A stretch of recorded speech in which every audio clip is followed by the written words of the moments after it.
بسم اللہ الرحمن الرحیم نحمده ونصلی علی رسوله الکریم اما بعد۔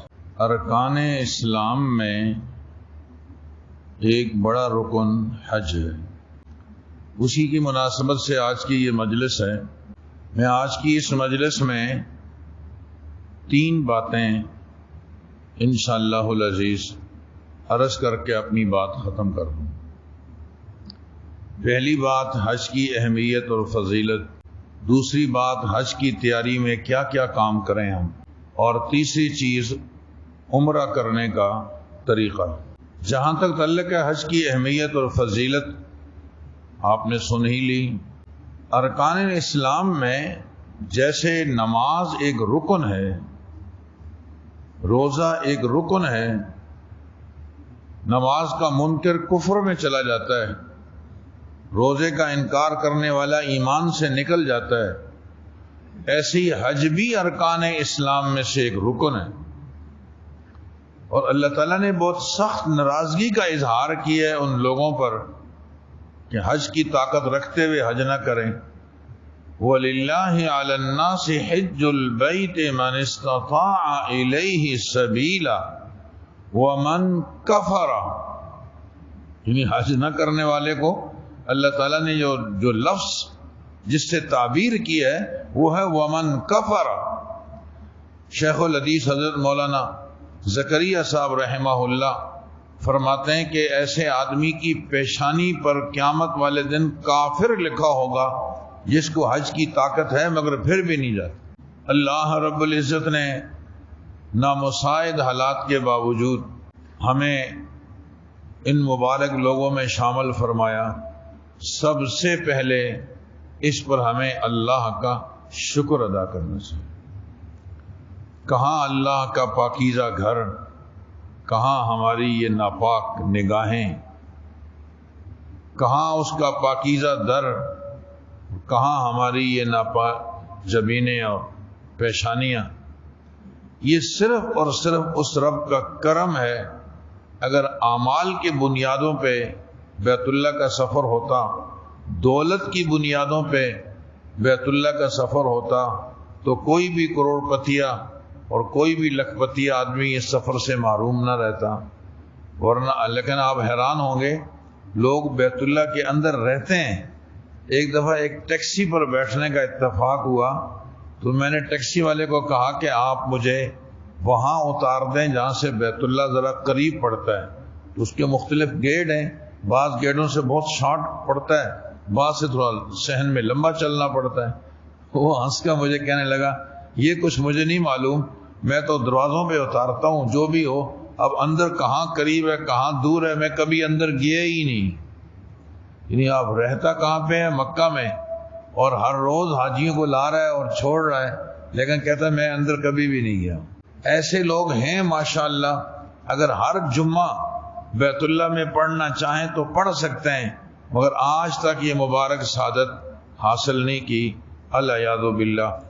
ہم نے انہیں حقیر نہیں سمجھنا، ہم نے تو اللہ کی اس نعمت پہ فقط شکر ادا کرنا ہے کہ اللہ تو نے ہمیں اپنے گھر بلایا، اس کے اسباب مہیا فرمائے۔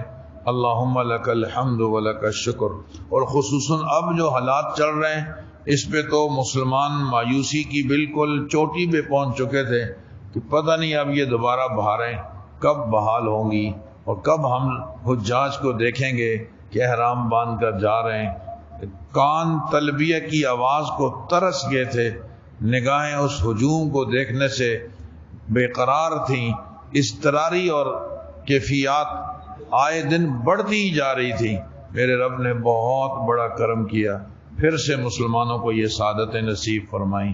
اب چاروں طرف سے کوئی نہ کوئی آواز دن میں حج کی سنتے ہی سنتے ہیں، فیس بک پر اور واٹس ایپ پر بیٹھنے والے لوگ کوئی نہ کوئی اشتہار حج عمرے کا دیکھتے ہی دیکھتے ہیں، تو روحانی طور پر بڑی تسکین ہوتی ہے۔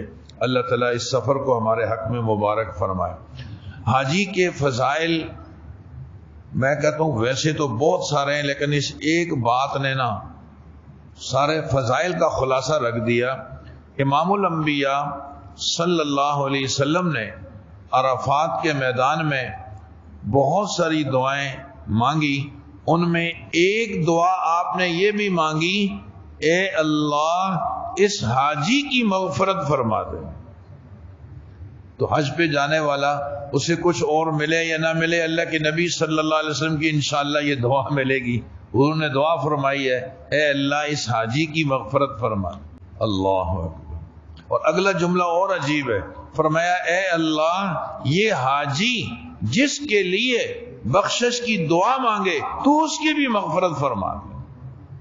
یہی وجہ ہے کہ لوگ حاجی سے کوئی اور توقع نہیں رکھتے سوائے دعاؤں۔ ایک حاجی صاحب ایئرپورٹ جا رہے تھے، راستے میں ٹریفک پولیس والا سامنے آ گیا، کہا گاڑی سائڈ پہ۔ تو وہ بہت غصہ ہوا کہ یار احرام باندھا ہوا ہے، اس کو نظر بھی آ رہا ہے، پھر بھی میری گاڑی کا سائڈ پہ کر۔ وہ قریب آیا، آنے کے ساتھ ہی کہا کہ سب سے پہلے تو میں معذرت چاہتا ہوں کہ میں نے آپ کی گاڑی روکی، اور دوسری گزارش صرف اتنی ہے کہ آپ حج پہ جا رہے ہیں اور اس کیفیت سے اندازہ ہو رہا ہے، مجھے دعاؤں میں یاد رکھنا، میں نے آپ کی گاڑی صرف اس لیے روکی۔ یہ عزتیں، یہ اعزاز، یہ اکرام ہم حاجی کو کس پروٹوکول کے ساتھ ایئرپورٹ تک چھوڑتے ہیں اور کس محبت سے واپس لیتے ہیں، صرف دعاؤں کی امید۔ اچھا آپ حیران ہوں گے، کہیں حدیث میں یہ نہیں آتا کہ یہ بہت بڑے عالم ہیں اور ابھی دورہ حدیث کر کے آئے، آگے بڑھو اس سے دعاؤں کی درخواست کرو، یہ بہت اچھے حافظ ہیں، یہ بہت اچھے نمازی ہیں۔ ہاں ایک دوسرے سے دعاؤں کی درخواست کرنی چاہیے، لیکن ٹارگٹ بنا کر کسی کو نشان زدہ بنا کر یہ کہنا اس سے کہو نا کہ دعا مانگے، یہ مستجاب الدعوات ہے، وہ صرف حاجی کو اعزاز حاصل ہے۔ حدیث میں آتا ہے جب حاجی حج کر کے واپس آئے، آگے بڑھو، مسافہ کرو اور حاجی سے دعاؤں کی درخواست کرو، یہ مستجاب الدعوات۔ من حج للہ فلم یرفث ولم یفسق رجع کیوم ولدتہ امہ۔ من حج للہ، جس نے اللہ کی رضا کے لیے حج کیا۔ حدیث میں ہے کہ قرب قیامت میں لوگ کچھ حج کریں گے تجارت کے لیے، کاروبار کے لیے، کچھ حج کریں گے سیر و تفریح کے لیے، کچھ فخر کے طور پر میرے اتنے حج ہو گئے۔ ہاں ویسے تو ہم اپنا بینک بیلنس نہیں بتاتے، کسی سے پوچھو تمہارے اکاؤنٹ میں کتنے پیسے پڑے ہوئے ہوں، 10,000 بھی ہوگا تو نہیں بتائے گا، کیوں بتاؤں؟ کوئی آدمی اپنا بینک بیلنس نہیں بتاتا، بیوی کو نہیں بتاتے تو عام آدمی کو کیوں بتائیں گے؟ لیکن ادھر حج 2 کیا ہو گئے؟ ہاں ماشاءاللہ اللہ کا کرم ہے، میں 2 دفعہ گیا ہوں، 3 دفعہ گیا ہوں۔ اور بھائی یہ تو تمہارا بینک بیلنس ہے، اس کو کیوں خام کا 10 روپے تو بتاتے نہیں ہو؟ حج کو جناب اس کا اشتہار لگائے پھر رہے ہو۔ یہ شیطان کے مختلف انداز سے حملے ہوتے ہیں۔ ایک حملہ اس کا یہ بھی ہے کہ وہ اس عبادت، پہلے تو عبادت کی توفیق ہی چھیننے کی کوشش کرتا ہے، جب مل جائے تو پھر اس عبادت میں ریاکاری پیدا کرنے کی کوشش کرتا ہے۔ اللہ تعالی ہم سب کی حفاظت فرمائے۔ من حج للہ فلم یرفث ولم یفسق، کوئی گناہ کا کام اس سفر میں نہیں کیا، رجع کیوم ولدتہ امہ، یہ واپس ایسا لوٹے گا جیسے آج ہی اس کی ماں نے اس کو جنا۔ الحج المبرور، حضرت نے حدیث پڑھی، مبرور حج کی جزا اور بدلہ جنت کے علاوہ کچھ نہیں۔ حج مبرور کی بہت تعریفیں کی گئی ہیں، میں جو ایک تعریف بتلا رہا ہوں وہ بالکل مختلف ہے۔ وہ یہ ہے کہ حج مبرور وہ ہے جس میں 3 چیزیں ہوں۔ لین الکلام، لب و لہجہ نرم ہونا چاہیے، اپنے ساتھیوں کے ساتھ اچھے اخلاق سے پیش آؤ۔ آدمی زبان کے پردے کے پیچھے چھپا ہوا ہوتا ہے، جب وہ بولتا ہے نا اس کی قیمت معلوم ہو جاتی ہے۔ بالفاظ دیگر درخت اپنے پھل سے پہچانا جاتا ہے اور انسان اپنے اخلاق سے پہچانا جاتا ہے۔ قوت برداشت جس میں جتنی زیادہ ہوگی حج کی لذت وہ اتنی ہی محسوس کرے گا اور اتنا ہی لطف اندوز ہوگا۔ لین الکلام و اطعام الطعام، کھانے کھلاؤ۔ ویسے ہی حدیث میں تمہارا کھانا نیک لوگ کھائیں، تو حاجیوں سے اچھا نیک اور پھر کون ہوگا؟ ادھر کھانا کھائے گا، سیدھا ماشاءاللہ بیت اللہ کا طواف کرے گا تو فائدہ ہی فائدہ۔ من لین الکلام، اطعام الطعام، افشاء السلام، سلام کو عام کرو۔ ویسے تو بندہ ترس جاتا ہے، لوگ نہیں ملتے جن کو سلام کریں، وہاں تو کوئی قدم ایسا نہیں ہے جو آپ تنہا ہوں، ادھر لوگ ہیں، ادھر عوام ہے، دائیں بائیں آگے پیچھے دنیا ہی دنیا ہے۔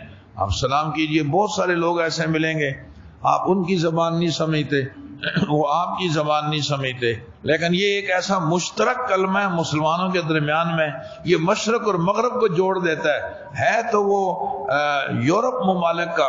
آپ انگریزی نہیں جانتے, آپ عربی نہیں جانتے, وہ آپ کی اردو نہیں جانتا, مگر السلام علیکم ورحمۃ اللہ وبرکاتہ وہ انگریز بھی جانتا ہے, عربی بھی جانتا ہے, پاکستانی بھی جانتا ہے. افشاء السلام, اس کو عام کرو. حج کی اس اہمیت کے بعد اب میں دوسری چیز عرض کرنا چاہتا ہوں اور وہ ہے حج کی تیاری. حج کی جو تیاری ہے, سب سے پہلا کام تو آدمی یہ کرے اپنے ساتھی مناسب تلاش کرے. اکیلا حج پہ جانے کے بجائے بہتر ہے کہ ایک دو ساتھی مانوس اس کے ساتھ ہونے چاہیے. کسی اچھے گروپ کا انتخاب کریں جو یہاں جو کچھ کہہ رہے ہیں وہاں وہی کچھ دے بھی دیں. عموماً ایسا ہو نہیں پاتا, یہاں کچھ کہا جاتا ہے وہاں کچھ ہوتا کچھ ہے, تو اس کی پوری تحقیق ہو جائے, اطمینان حاصل ہو جائے. حج کی تیاری میں ایک بنیادی بات یہ بھی ہے کہ آدمی اپنے معاملات کو صاف کر کے جائے. دور کا سفر ہے, کچھ بھی ہو سکتا ہے, اس لیے آدمی اپنے معاملات کو نمٹا کر جائے. لین دین جتنا ہے سب کو نمٹا دے, جس کا جو لین دین ہے کر لے, یا نہیں کر سکتا ہے تو اس کی ترتیب بنا دے, وصیت نامہ لکھ دے. حدیث میں ہے جو اللہ اور آخرت پر ایمان رکھتا ہے اس کو چاہیے کہ وہ اس کا وصیت نامہ اس کے تکیے کے نیچے ہونا چاہیے. جی صاحب میں نے آپ کے اتنے پیسے دینے, تو میں تو ابھی سفر حج پہ جا رہا ہوں اور میرا اور آپ کا معاہدہ 2 مہینے کے بعد کا ہے, انشاءاللہ میں اتنے میں واپس آ جاؤں گا تو میں خود دے دوں گا, نہیں تو بھئی میرا بیٹا ہے, میرا بھائی ہے, میرا عزیز ہے, یہ آپ سے نمٹا دو, معاملہ صاف کرو. اللہ نہ کرے کسی سے ہماری انبن چل رہی ہے, اس معاملے کو بھی صاف کر کے جائیں. اللہ کے بندوں کا دل دکھا کر بیت اللہ میں جائیں گے تو وہ والا نور نصیب نہیں ہوگا جو محبتیں لے کر جانے والوں کو نصیب ہوتا ہے. اس کا بڑا آسان طریقہ ہے, آپ اس دور میں ٹیلی فون میسج کر دو, جوڑ بیٹھ جائے گا.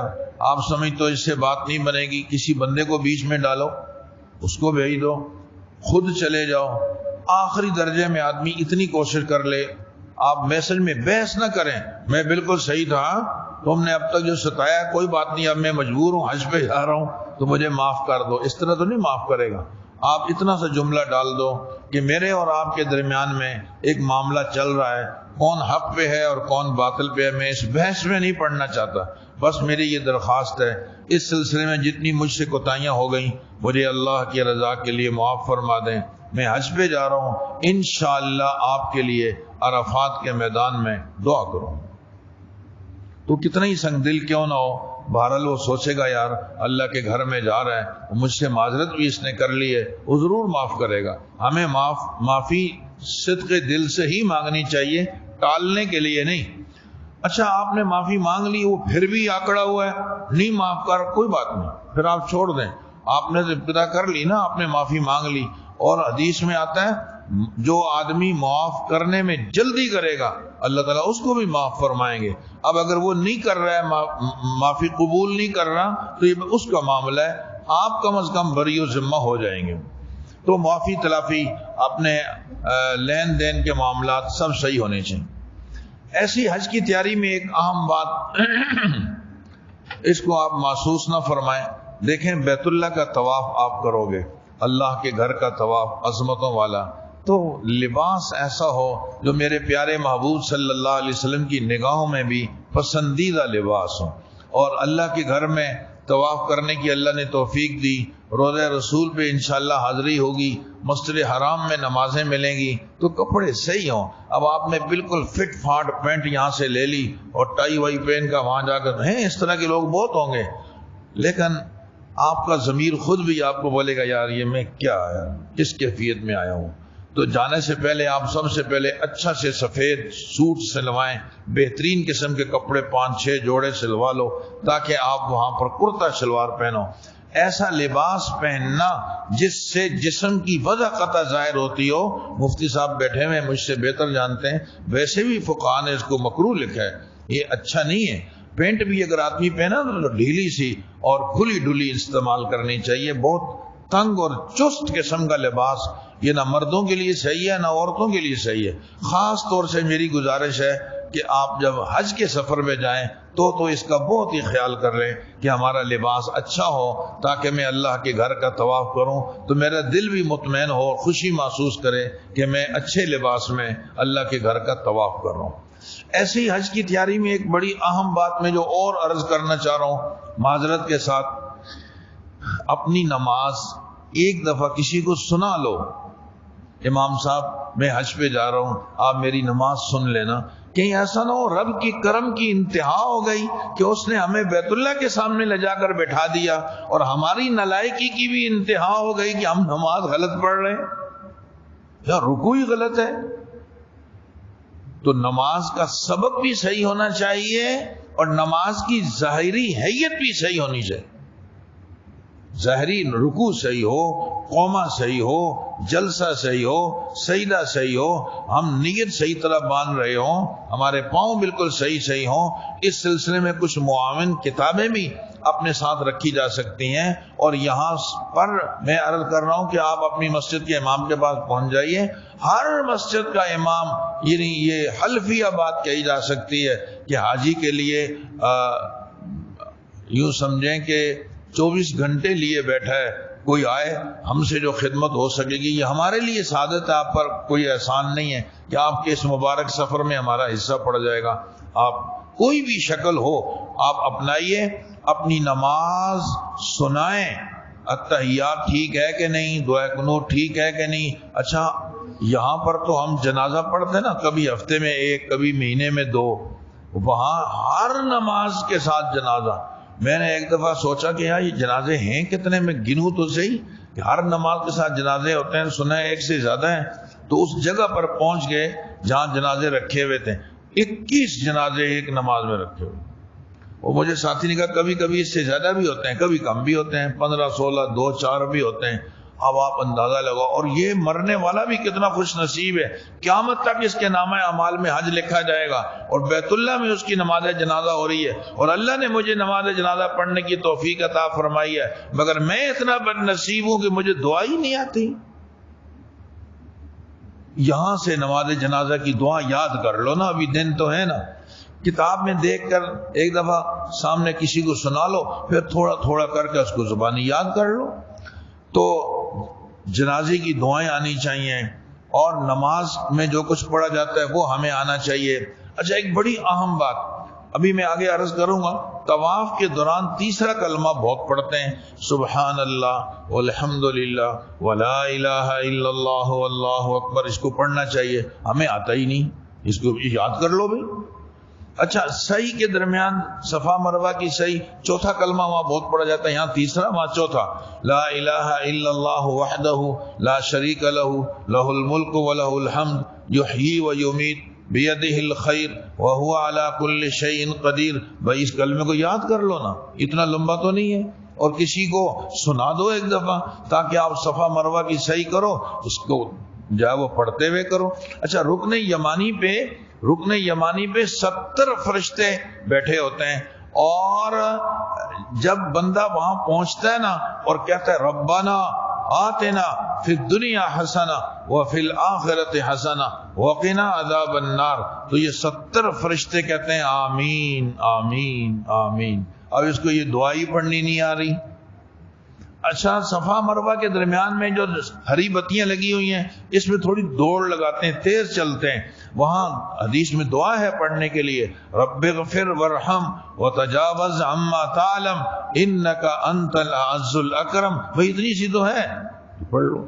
یہ سفر سارا ہے ہی دعاؤں کا.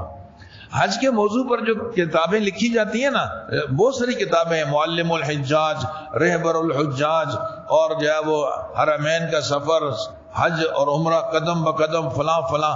تو ایک حج کی کتاب میں نے دیکھی, اس کے اوپر نام لکھا ہوا تھا دعاؤں کا سفر. میں نے کہا یار اس نے نام بڑا سوچ سمجھ کر لکھا ہے, دعاؤں کا سفر. ادھر سے احرام کی 2 رکعتیں پڑھی, دعائیں قبول ہوتی ہیں, دعا کر لو. اور آپ جو ہے وہ راستے میں آپ احرام کی حالت میں دعائیں قبول ہوتی ہیں، بیت اللہ دیکھو دعائیں قبول ہوتی ہیں، طواف کرو دعائیں قبول ہوتی ہیں، مقام ابراہیم پہ دعائیں قبول، ملتزم پہ دعائیں قبول، حجر اسود پہ دعائیں قبول، حتیم میں دعائیں قبول، میزاب رحمت میں دعائیں قبول، صفا مروہ پہ دعائیں قبول، مقام ابراہیم پہ دعائیں قبول، مینا میں دعائیں قبول، اور جو ہے وہ عرفات میں دعائیں قبول، مزدلفہ میں دعائیں، سبحان اللہ۔ اور ادھر ہمیں دو دعائیں مانگنی نہیں آتی۔ یہ شرط نہیں ہے وہاں کہ آپ عربی میں مانگیں، آپ اردو میں مانگیں، مگر آپ معاف کیجئے گا، حقیقت یہ ہے کہ ہم اردو میں بھی نہیں مانگ سکتے۔ ایک صاحب مجھے کہنے لگے کیا مانگتے ہو رہتے ہو تم لوگ یار؟ میں کہتا ہوں یا اللہ مجھے صحت دے دے، بیوی کو دے دے، ماں باپ کو بخش دے، ختم۔ اور کیا کریں؟ کبھی کبھی یہ بھی کہہ دیتا ہوں یا اللہ دکان نہیں چلتی چل جائے، ختم۔ یعنی کتنی چھوٹی سی ہماری نیت ہے یار۔ پوری امت مسلمہ پڑھی ہے، اپنے لیے دعائیں مانگو، اپنے والدین کے لیے مانگو، اپنی اولاد کے لیے مانگو، اپنی بیوی کے لیے مانگو، اپنے رشتہ داروں کے لیے مانگو، اپنے دوستوں کے لیے مانگو، اپنے پڑوسیوں کے لیے مانگو، اپنے ملک کے لیے مانگو، پورے عالم اسلام کے لیے مانگو، اپنی دنیا کی چیزیں مانگو، اپنی آخرت کی چیزیں مانگو، جو کوتاہیاں ہوتی چلی گئیں ان سے معافی مانگو، جتنی خیریں ہیں ان کو اللہ تعالیٰ کتنا کچھ مانگنے کے لیے۔ پھر اس میں اردو کے ساتھ ساتھ عربیت کی اپنی ایک نورانیت ہے۔ تو میری ایک اہم گزارش یہ ہے کہ حج کی تیاری میں اس بات کو شامل کرو، کیا کہ ہمیں جانے سے پہلے نماز سیکھنی ہے اور مسنون دعائیں سیکھنی ہیں۔ یار آپ بیت اللہ میں حدود حرم میں رہ رہے ہیں، باتھ روم میں جا رہے ہیں سنت کے خلاف، یہ پتہ ہی نہیں جاتے ہوئے دعا کیا پڑھنی ہے اور کس طریقے سے داخل ہونا ہے۔ مسجد میں جا رہے ہیں سنت کے خلاف، مسجد سے نکل رہے، مسجد حرام، اللہ تعالیٰ نے اس کائنات کا آغاز جو کیا ہے، سب سے پہلی مسجد بیت اللہ، اس کائنات کو جو بنایا ہے ابتدا بیت اللہ سے ہوئی ہے، یہ اللہ کا گھر ہے، ہاں، اور اس کے اندر ہم جا رہے ہیں، پتہ ہی نہیں جانا کیسے ہے، پتہ ہی نہیں نکلنا کیسے ہے۔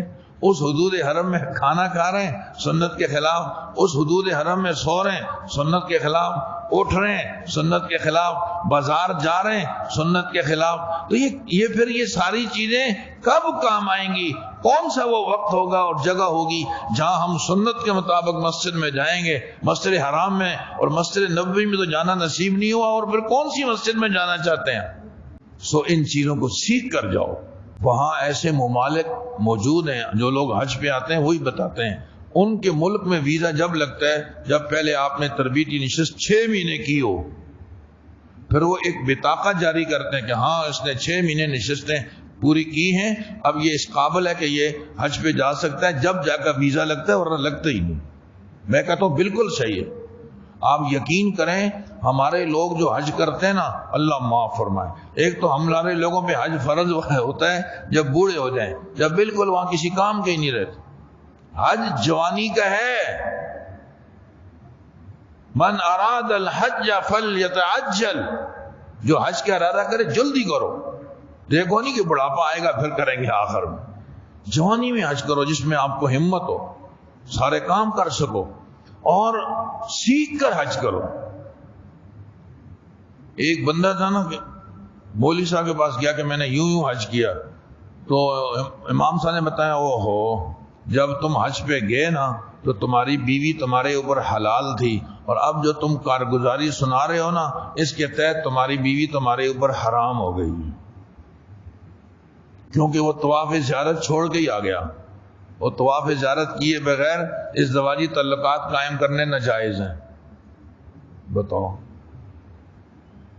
اور طواف زیارت کیے بغیر پہلے ہی اگر میاں بیوی کے ازدواجی تعلقات قائم ہو جائیں تو دونوں کے اوپر ایک ایک اونٹ ذبح کرنا لازم ہوتا ہے، ایک ایک اونٹ،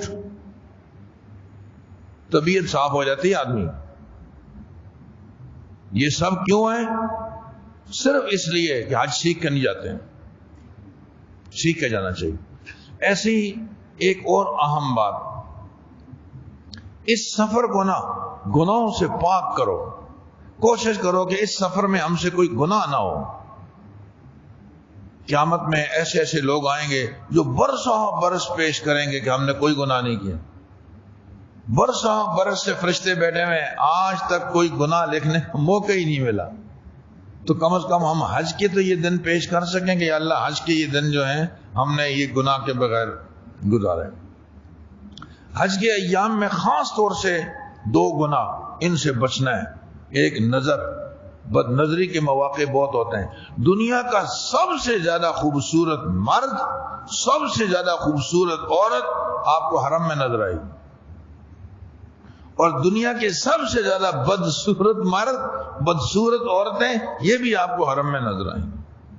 ساری دنیا سے لوگ آتے ہیں نا، خوبصورت سے خوبصورت بھی آتے ہیں، بدصورت سے بدصورت بھی آتے ہیں. ایک آدمی طواف کر رہا تھا بیت اللہ کا، تو اس نے کسی عورت کو دیکھا بری نظر سے، تو حرم کے بیت اللہ کی دیوار کے اندر سے ایک ہاتھ نکلا، کھینچ کر تھپڑ لگایا اس نے. ادھر ہمارے گھر کا طواف کرتے ہو، دیکھتے ہو غیروں کو. یہ وہ سرزمین ہے جہاں ارادہ جرم بھی جرم. وَمَن يُرِدْ فِيهِ بِإِلْحَادٍ بِظُلْمٍ نُذِقْهُ مِنْ عَذَابٍ عَلِيمٍ. یہاں ایک عورت نے، مرد نے گناہ کا ارادہ کیا، اللہ پاک نے اس کی سزا میں انہیں پتھر بنا دیا. ایک زمانے تک لوگوں نے بطور عبرت کے وہاں وہ پڑے رہے، لوگوں نے دیکھا بھی. ایسی حیرت ہوتی ہے. ہماری بہت ساری مائیں بہنیں وہاں چونکہ احرام کی حالت میں چہرے کا پردہ نہیں ہے جی، اور چہرے پہ کپڑے نہیں لگنے چاہیے، تو وہ کہتے ہیں چہرے کا پردہ ہی نہیں. حاجی مرد عورتیں سب بہن بھائی ہو گئے نا، اب کیا پردہ کرنا، اور یہ تو ہمارے گروپ کا ہے، اس سے کوئی پردہ نہیں. یعنی ایک تو گناہ، بے پردگی، اور وہ بھی وہاں اس سرزمین پہ.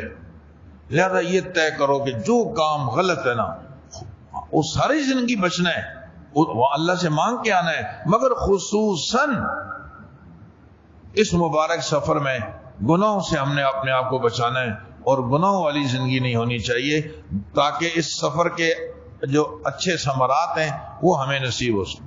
اور ایک اور اہم بات جس کی طرف میں آپ کی توجہ چاہتا ہوں، آپ کو عجیب لگے گی کہ میں بول کیا رہا ہوں، خدا را جانے والوں سے گزارش کر رہا ہوں کہ 5 نمازیں حرم میں پڑھنا.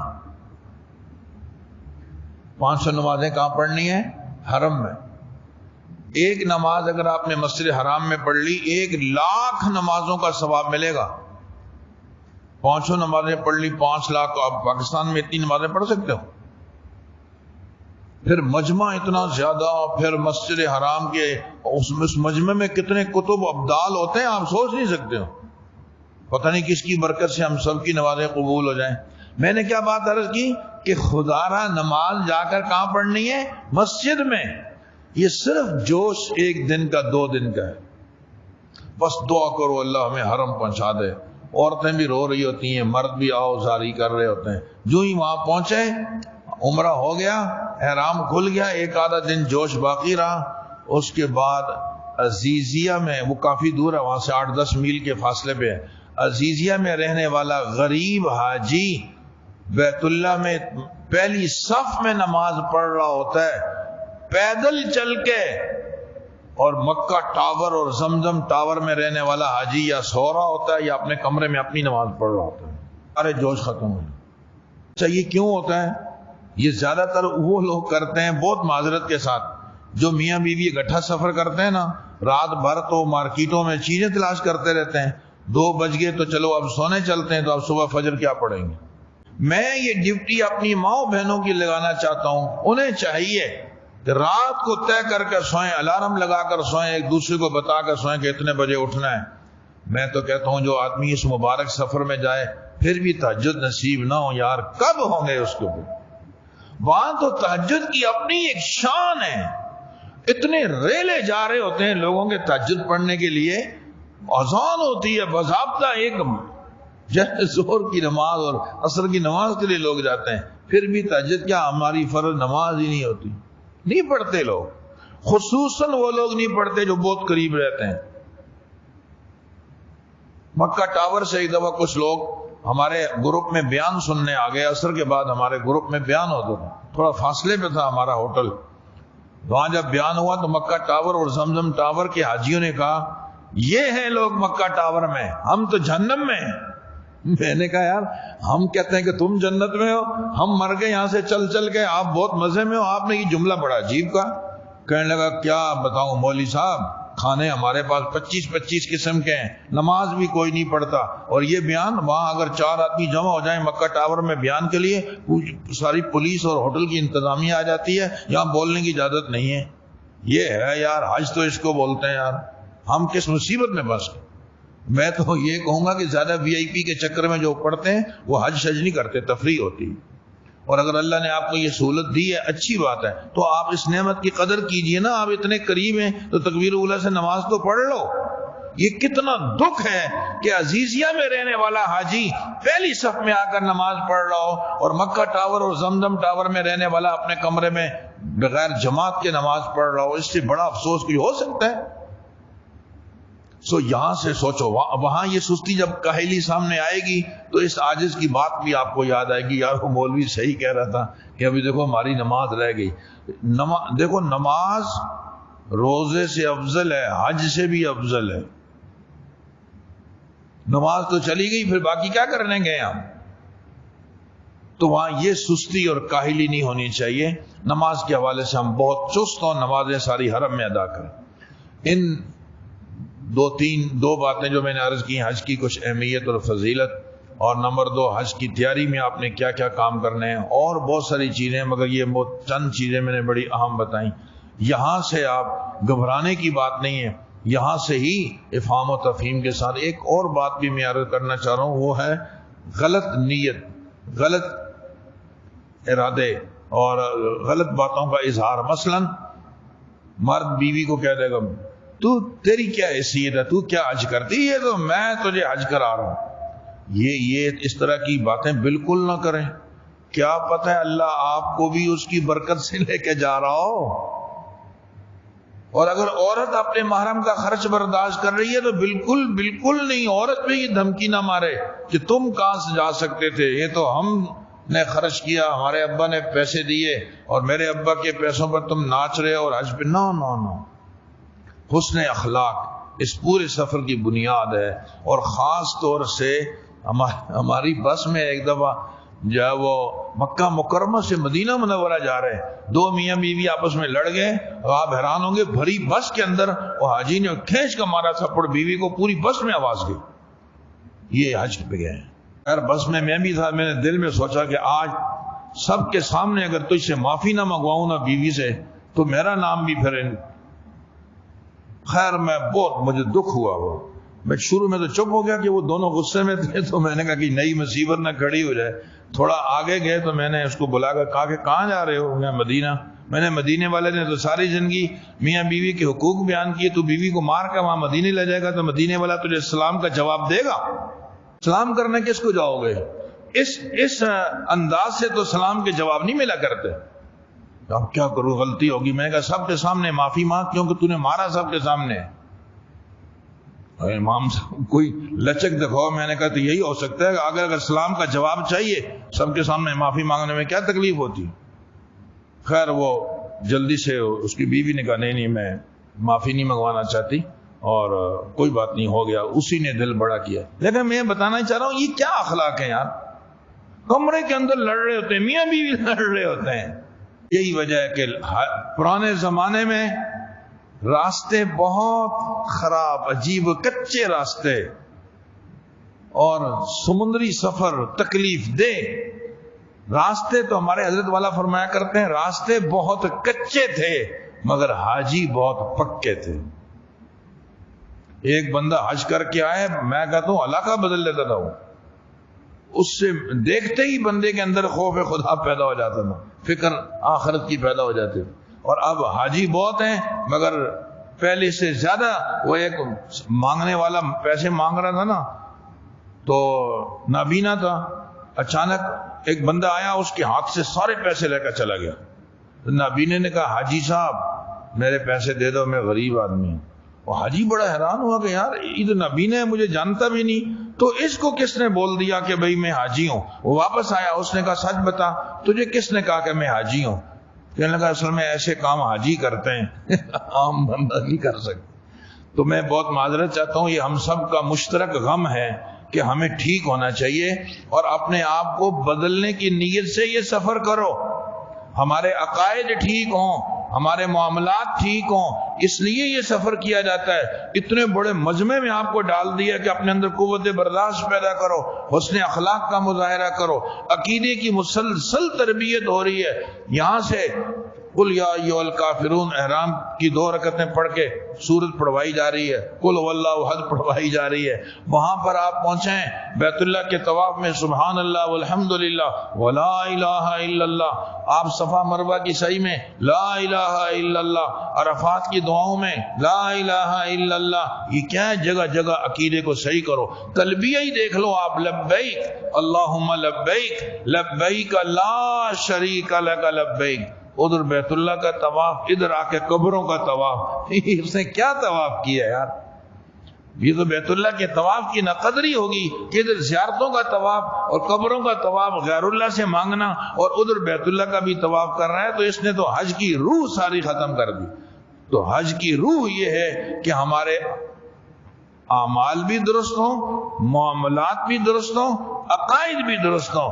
اس شخص نے حج کی روح کو حاصل کیا ہے۔ بیت اللہ سے صرف زمزم نہیں، بیت اللہ سے توحید کا تمغہ لے کے آؤ، مدینہ منورہ سے صرف کھجوریں نہیں، سنت رسول کا اعزاز لے کے آؤ۔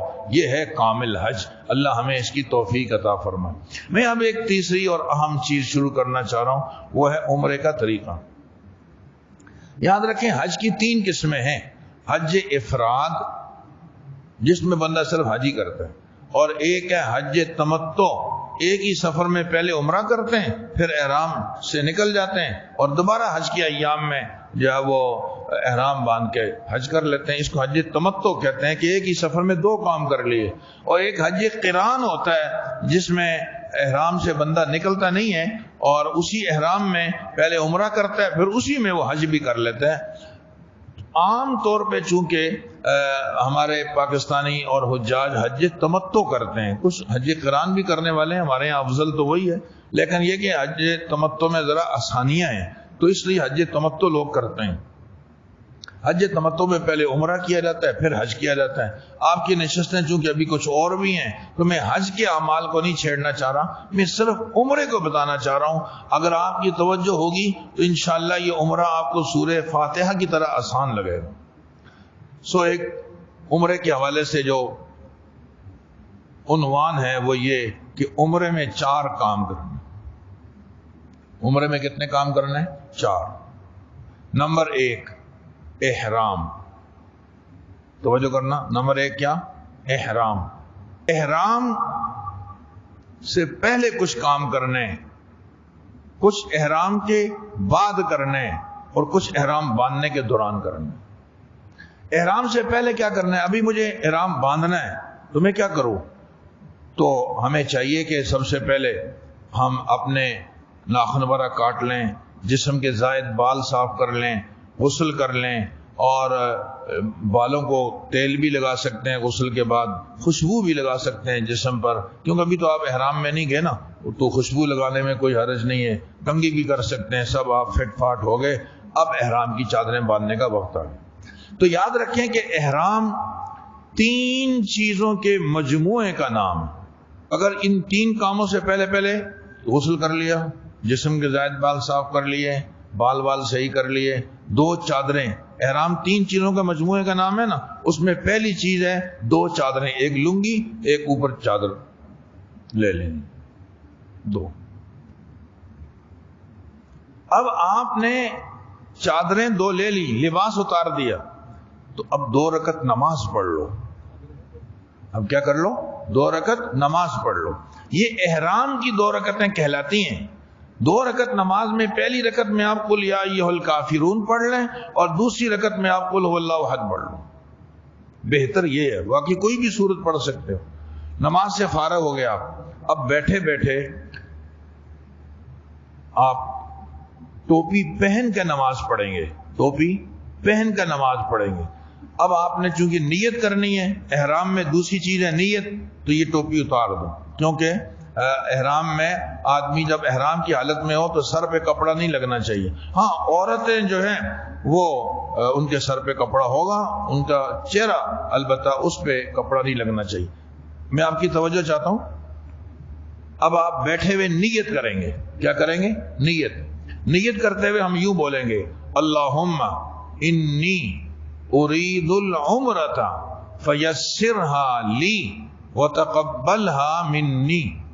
اللہم انی ارید العمرۃ، اے اللہ میں عمرے کا ارادہ کروں، فیسرها لی، تو میرے لیے اس کو آسان کر دے، وتقبلها منی، آپ نے غور کیا پہلے دعا کی اللہ آسان کر دے، بعد میں کہا قبول کر لے، کچھ مشکلات ہیں، آسانی کی دعا پہلے مانگی جا رہی ہے، بعد میں یا اللہ قبول بھی فرما لے.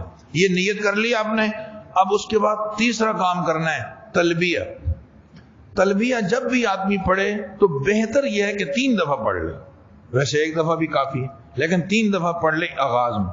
لبیک اللہم لبیک لبیک لا شریک لک لبیک ان الحمد والنعمت لک والملک لا شریک لک. 3 دفعہ پڑھ کے پھر درود شریف پڑھ لے. درود شریف پڑھنے کے بعد حدیث میں ایک دعا بھی آتی ہے، وہ بھی پڑھ لینی چاہیے، بڑی زبردست دعا ہے، وہ ہر وقت مانگنی چاہیے. اللہم انی اسألک رضاک والجنہ واعوذ بک من غضبک والنار. اب دوبارہ پھر تلبیہ شروع کرنا ہے تو پھر 3 دفعہ پڑھ لو، بیچ میں پھر درود شریف پڑھ لو، یہ دعا پڑھ لو، پھر تلبیہ پڑھ لو. اچھا آپ نے درود شریف بھی چھوڑ دیا، دعا بھی چھوڑ دی، صرف تلبیہ ہی پڑھتے رہے، یہ بھی ٹھیک. گویا احرام 3 چیزوں کے مجموعے کا نام ہے. 3 چیزیں کون سی ہوگی؟ 2 چادریں، نیت، تلبیہ. ان میں سے کوئی چیز چھوٹ گئی تو آپ احرام میں گئے ہی نہیں. 2 باتیں بڑی اہم، جملہ معترضہ عرض کر رہا ہوں. یہ جو میں نے کہا نا یہیں آپ نے 2 رکعت نماز پڑھ لی ہے تو یہیں پہ آپ نیت کر لو گھر میں، اچھی بات ہے، جائز ہے. دیر تک احرام میں رہنا بھی اچھی بات ہے، لیکن مشورہ یہ ہے کہ آپ 2 چادریں تو گھر میں اچھے انداز سے، گھر میں بھی ایک ماحول بنتا ہے، بہت اچھی بات ہے، اور اچھے اثرات پڑھتے ہیں، 2 رکعت وہاں پڑھ لیں، دعا مانگ لیں. نیت نہ کریں. ایئرپورٹ کے مسائل کا پتہ نہیں چلتا، کبھی کبھی فلائٹ لیٹ بھی ہو جاتی ہے. پھر یہ کہ وہاں جو بھگدڑ مچی ہوتی ہے کاؤنٹر پہ، آدمی کوئی غلط بات بھی نکل جاتی ہے تو اچھا نہیں لگتا کہ احرام کی حالت میں بدتمیزی پہ کہیں اتر آئے. تو آپ نیت نہ کرو، ہو سکتا ہے تاخیر ہو جائے، تو اب آپ احرام میں نیت کر لی، اب آپ باہر نہیں نکل سکتے الا یہ کہ حرم میں آپ کی طرف سے بکرا ذبح ہو تو آپ یہاں احرام اتار سکتے، ورنہ نہیں ہوگا. اس لیے آپ پہلے یہ دیکھ لو کہ بھئی فلائٹ وقت پہ ہے نا، آپ چلے گئے ایئرپورٹ، آپ نے سب کام وام کر لیے، یہاں تک کہ جہاز میں بیٹھ گئے اور جہاز اڑ گیا الحمدللہ. اب آپ جہاز میں ٹوپی اگر پہنی ہوئی ہے تو اتار لو، کپڑا اوپر سر پہ ہے تو ہٹا لو، وہاں بیٹھے ہوئے آپ نیت کر لو، تلبیہ پڑھ لو، اب آپ احرام کی حالت میں آ گئے. ورنہ اب تک آپ نے صرف کپڑے بدلے ہوئے تھے، احرام کیا حکم، محرم نہیں بنے آپ محرم جب بنیں گے جب تینوں کام ہو جائیں، 2 چادریں، نیت اور تلبیہ. آپ کی اگر توجہ ہو تو میں ایک باریک سی بات اور بتانا چاہ رہا ہوں.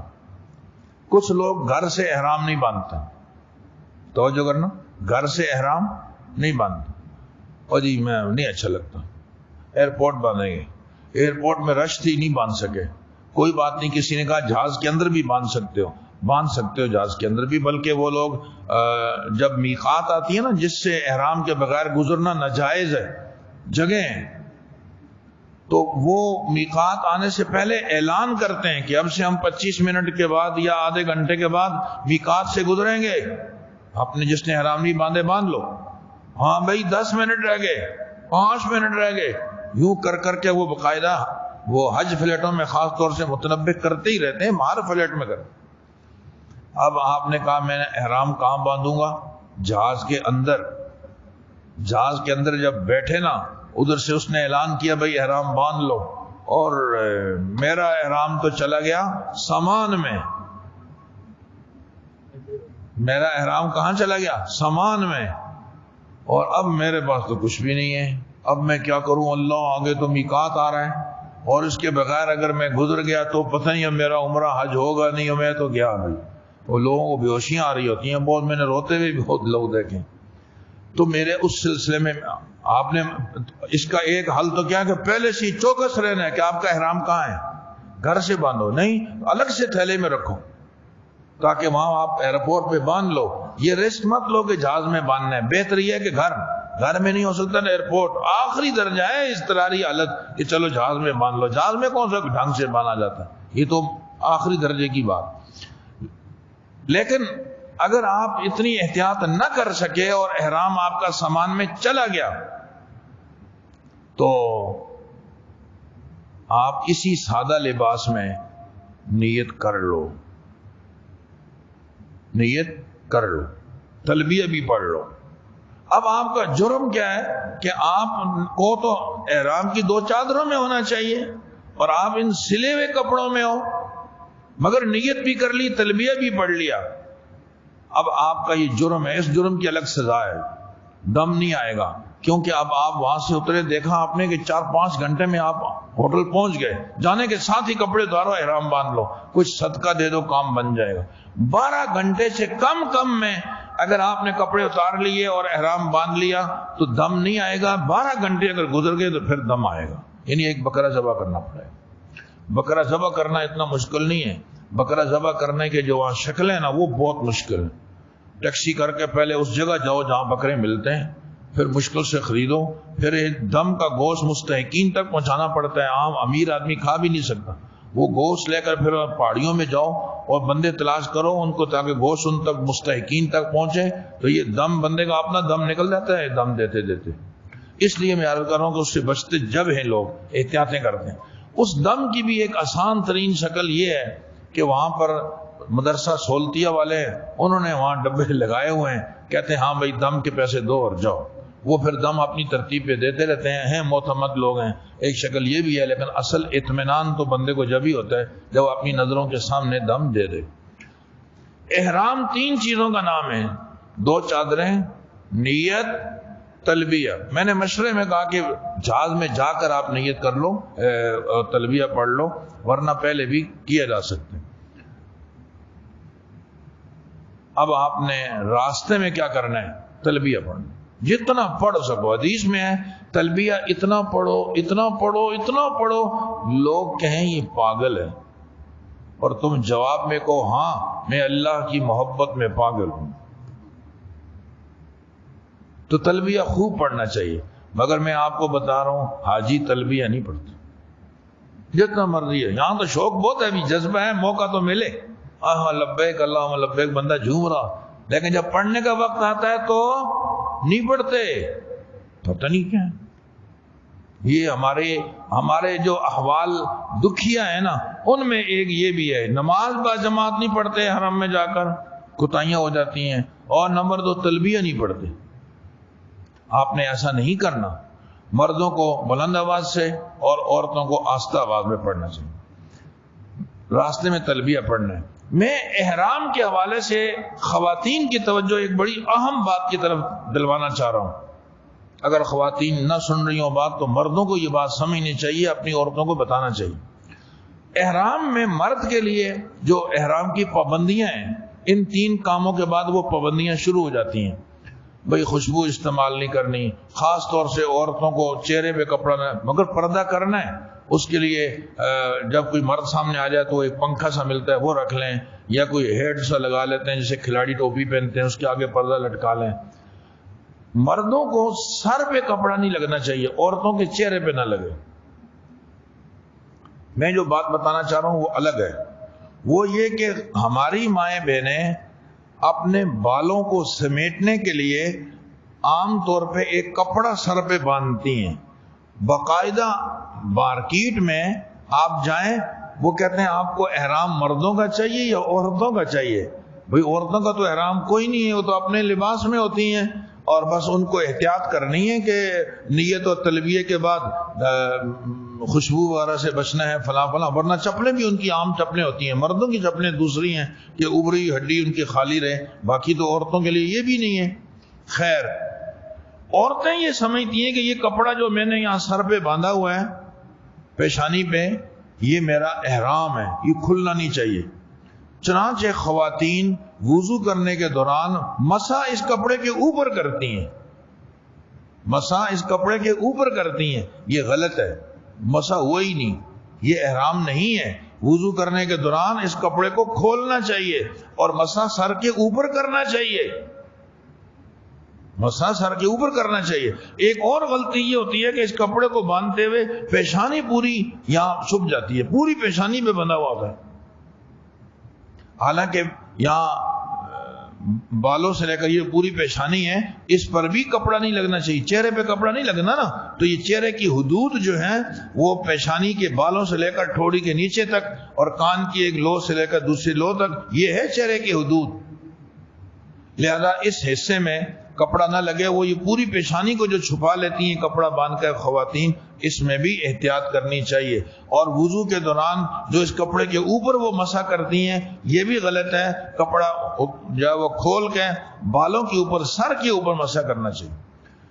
یہ ایک کام ہو گیا عمرے کے 4 کاموں میں سے. کیا؟ احرام. میں نے عرض کیا کہ احرام 3 چیزوں کے مجموعے کا نام ہے. 2 چادریں, نیت اور تلبیہ. یہ تلبیہ آپ پڑھتے جاؤ گے کب تک؟ یہاں تک کہ آپ طواف کرنے کا ارادہ کر لو, بس اب تلبیہ موقوف ہو جائے گا. جیسا کہ حج کا تلبیہ موقوف ہوگا جب آپ رمی کرنے کے لیے شیطان کو پہنچ جائیں گے. دوسرا کام اس میں ہے طواف.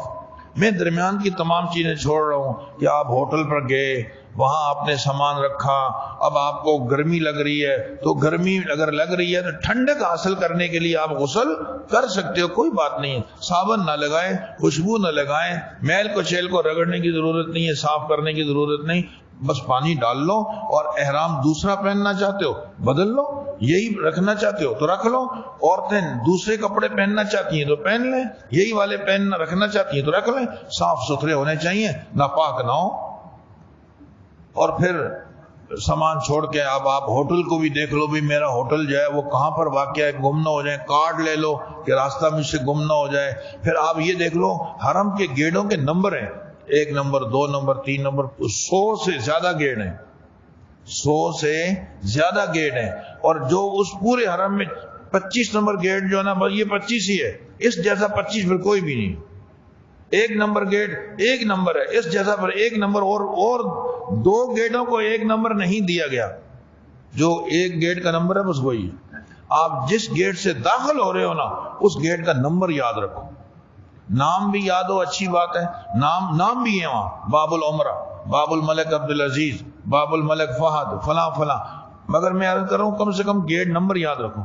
اگر آپ نے نمبر یاد نہیں رکھا, آپ ادھر سے داخل ہوئے, بھول گئے, یہاں تک کہ ادھر سے نکلے, یوں سمجھو کہ ڈگ روڈ سے داخل ہوئے, لانڈی سے جا کر نکل گئے آپ.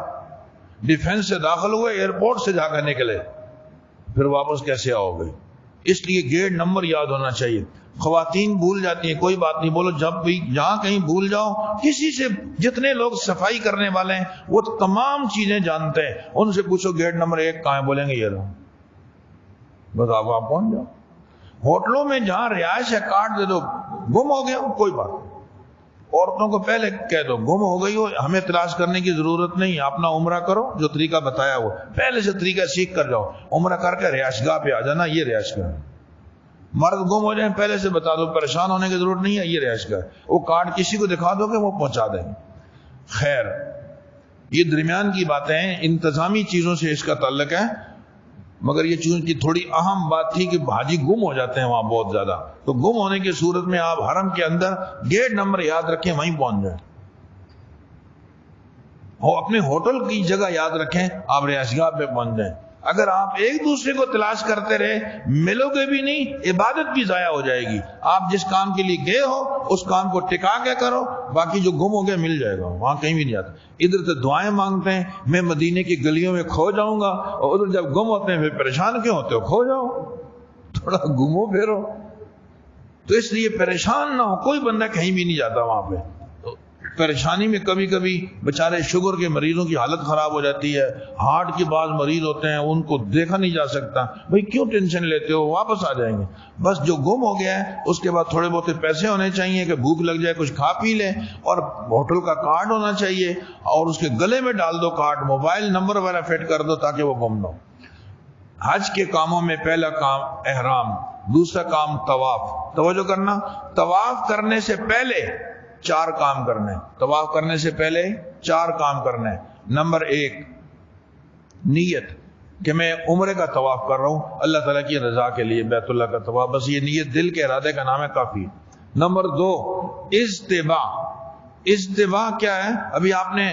ابھی تک تو آپ نے یہ احرام باندھا ہوا تھا اور چادر یوں. بعض لوگ یہیں سے کندھے خالی کر لیتے ہیں، یہ غلط ہے. یہاں سے آپ دونوں کندھے ڈھانپ کر جائیے، چادر پوری ہو گئی. اب آپ جب طواف کرنے لگے ہو تو نیت کر لی آپ نے. اب ایک کام کرو دوسرا اجتباء، کہ یہ چادر جو ہے یہاں دایاں کندھا خالی کر کے نیچے سے چادر نکال کے بائیں کندھے کے اوپر ڈال دو. بھئی کندھا آپ کا خالی ہو گیا. اس کو بولتے ہیں اجتباء. یہ اس طرح یاد ہونی چاہیے کہ آپ کی مسجد کو مسجد عمر فاروق کہتے ہیں، آپ کے علاقے کو خیابان راحت کہتے ہیں، تو اس کو اجتباء کہتے ہیں. اس کا نام یاد ہونا چاہیے. یہ اجتباء ہے. نمبر 2 یہ 2 کام ہو گئے، نیت، اجتباء. نمبر 3 استقبال. استقبال کیا ہے؟ پہلے یہ طواف شروع کرنے سے پہلے معلومات لے لو. رکن یمانی کہاں ہے؟ اچھا یہ رہی. حجر اسود کہاں؟ یہ ہے. حجر اسود سے یہ کام شروع کرنے آپ نے، اس کی سیدھ میں جا کر. اب آپ استقبال کریں گے حجر اسود کے سامنے، بسم اللہ اللہ اکبر، ہاتھ اٹھائے کان اور چھوڑ دی. یہ استقبال ہے. بس یہ شروع میں ہی کرنا، بار بار نہیں کرنا. چوتھا کام استلام. دونوں ہاتھ آگے کیے اور یہ تصور کیا کہ میں نے حجر اسود پہ رکھے ہوئے، دونوں کو بوسہ دیا. 4 کام ہو گئے. اب آپ دائیں طرف سے طواف شروع کریں. تو طواف سے پہلے کتنے کام کرنے؟ 4. نیت، اجتباء، استقبال، استلام کا اشارہ. استلام کر سکو تو اچھی بات ہے، مگر احرام کی حالت میں نا حجر اسود کو بوسہ دینے کا موقع بھی ملے تو نہ دو، کیونکہ اس پہ خوشبو لگی ہوتی ہے. ملتزم پہ جانے کا موقع ملے تو نہ جاؤ، کیونکہ اس پہ خوشبو لگی ہوتی ہے اور احرام کی حالت میں خوشبو استعمال کرنی منع ہے. 4 کام کر لیے آپ نے. اب دوران طواف آپ نے ایک کام کیا کرنا ہے؟ 3 چکروں میں رمل، پہلوانوں کی طرح تھوڑا سا تیز تیز چلنا ہے. اور اگر آسانی سے ممکن ہو، اگر رش ہے کوئی بات نہیں، موقوف کر دو، پھر موقع مل گیا پھر تیز چلو، پھر نہیں ملا پھر چلو. رمل 3 چکروں میں. یہ حالت اجتباء والی 7 چکروں میں رہے گی. اس کے بعد جب 7 چکر ختم ہو گئے بس یہ کندھا ڈھانپ لو، اس کا کام ختم ہو. نمبر 2 دوران طواف پورا چہرہ گھما کر سینہ موڑ کے بیت اللہ کی طرف مت ہو جاؤ. بس جیسے کوئی چیز کھو گئی ہے، آدمی دائیں میں اگر ہوگا، یہ نماز میں ہے آپ جس طرح کی، تو یوں دائیں میں گھومیں گے تو یہ اچھا نہیں ہے. تیسرا کلمہ پڑھتے رہو. کوئی دعا بھی پڑھ سکتے ہو، تلاوت بھی کر سکتے ہو، کوئی اچھے اشعار آتے ہیں وہ بھی بندہ پڑھ سکتا ہے، مگر بس رجوع اللہ باقی رہے. ضروری کوئی بات کرنی پڑ گئی ہے دنیاوی اعتبار سے، اس کی بھی گنجائش ہے، بہتر یہ ہے کہ دعاؤں میں لگا رہے. طواف کرتے کرتے ایک کونا آ گیا، پہلے آپ نے معلوم کیا ہوا ہے، اس کا نام ہے رکن یمانی. وہاں ایک پتھر ہے جو جنت سے لایا گیا. رکن یمانی پہ جا کر ربنا آتنا فی الدنیا دعا پڑھنی ہے. پھر آپ آگے حجر اسود پہ یوں گھوم کے ایک چکر ہو گیا، دوبارہ پھر 2، پھر 3، پھر 4، پھر یہاں تک کہ 7 چکر ہوئے تو ایک طواف ہو گیا. 7 چکر ہوئے تو کتنے طواف ہو گئے؟ ایک طواف. ہمارے ساتھ ایک ساتھی تھا، وہ کمرے میں پوچھتے نا تم نے کتنے طواف کیے؟ ہم بولتے یار آج 5 ہوئے 6 ہوئے. وہ بولتا اللہ کا فضل ہے 25 ہو گئے، 30 ہو گئے، 25 ہو گئے، 30 ہو گئے. ایک دفعہ کہنے لگا آج تو 35 ہو گئے. میں نے یار یہ ماشاء اللہ بھائی کس طرح، مجھے شک پڑ گیا کہ یہ گڑبڑ کر رہا ہے. میں نے کہا کس طرح 35 ہوئے؟ وہ ہر چکر کو ایک طواف شمار، ہر چکر کے بعد 2 رکعتیں پڑھتا تھا. ہر چکر کے بعد 7 چکروں میں ایک طواف ہوتا ہے. وہ 7 چکروں کو 7 طواف سمجھ رہے. پڑھ نمازیں اس کی حالت خراب ہوگی. کہنے لگا یہ نمازیں بہت پڑھنی پڑتی ہیں. تو خیر یہ سمجھنے کی بات ہے کہ یہ 7 چکر لگاؤ گے تو طواف ایک ہی ہوگا. لو طواف ختم ہو گیا. اب طواف ختم کرنے کے بعد 4 کام.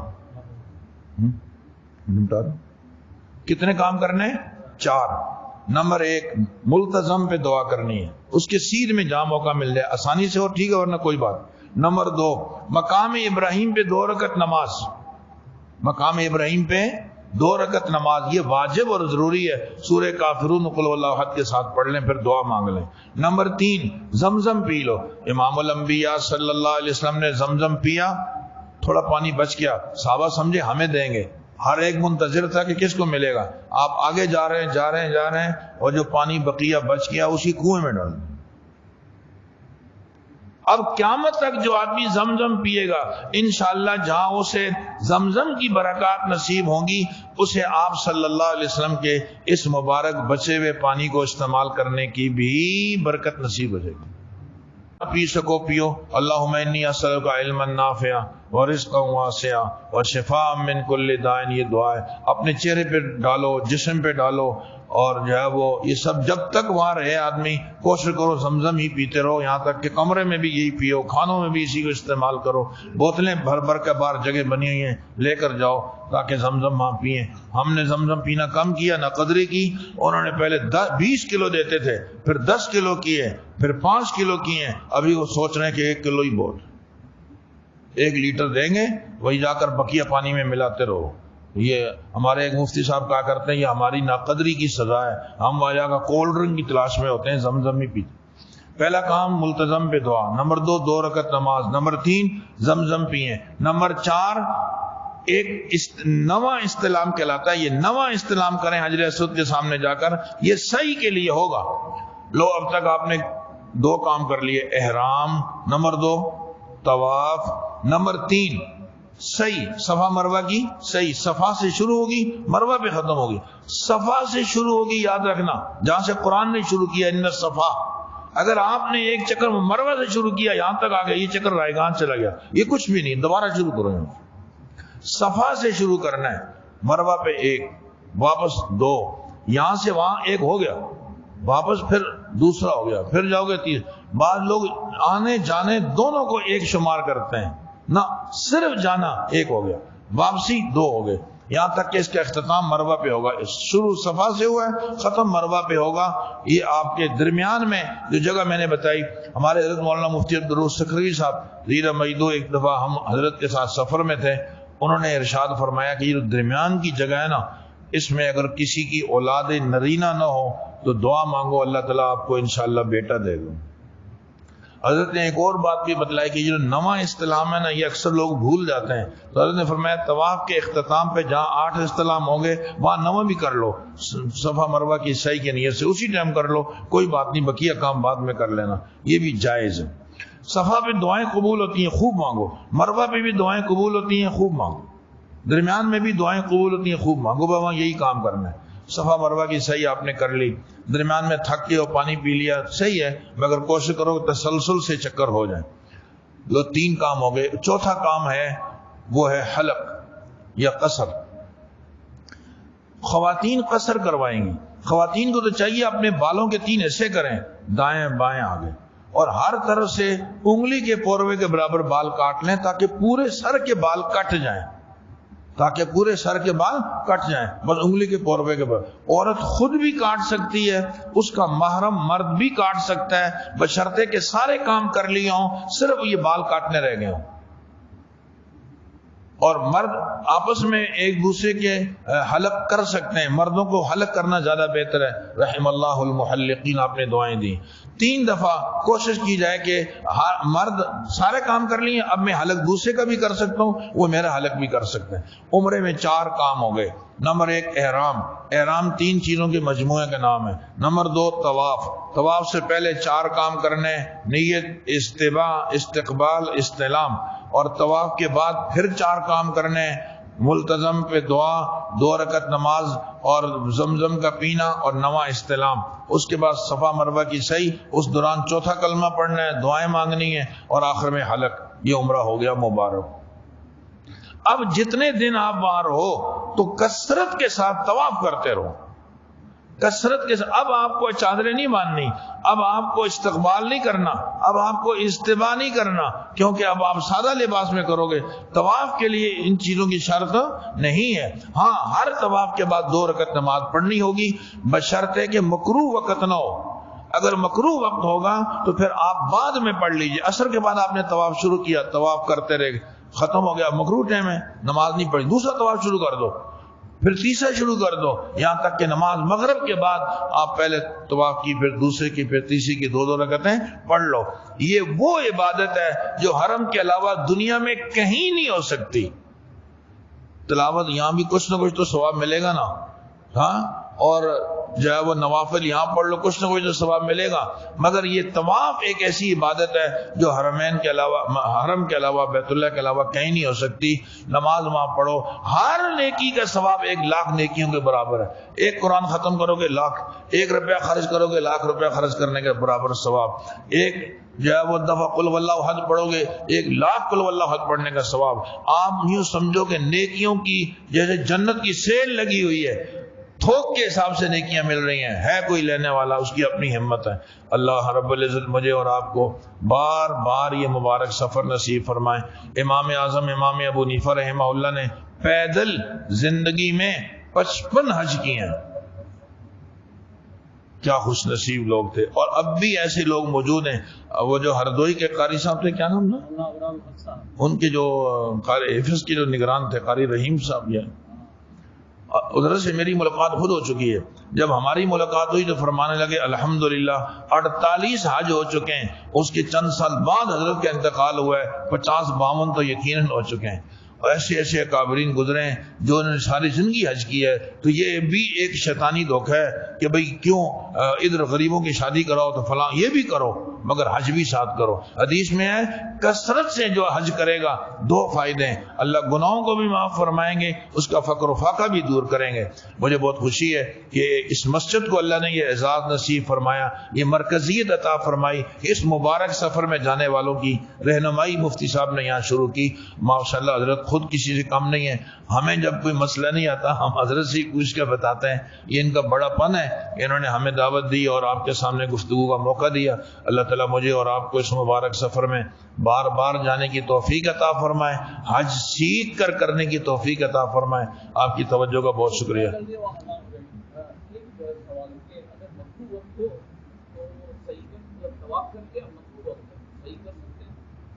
جی جی, آپ نے عمرہ کر رہے ہیں, آپ عمرے پہ آپ نے طواف کر لیا, آپ 2 رکعت نماز پڑھنے کا وقت نہیں ہے, مکروہ ہے, تو آپ صحیح کر لیجئے اور حلق بھی کر لیجئے, اور یہ طواف بعد میں 2 رکعتیں بعد میں بھی پڑھ سکتے ہیں.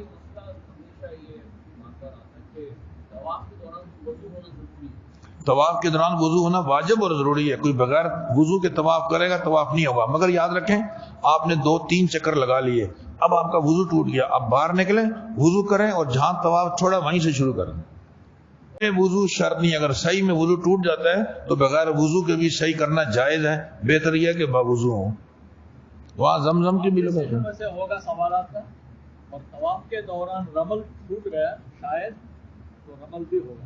نہیں, طواف کے دوران بتایا پہلے 3 چکروں میں رمل ہے, البتہ یہ ہے کہ بقیہ 4 چکروں میں نہیں ہوگا. تو یہ تو احاطہ بہت مشکل ہے, بہت ساری چیزیں قصدن اور کچھ ساون چھوٹ ہی جاتی ہیں.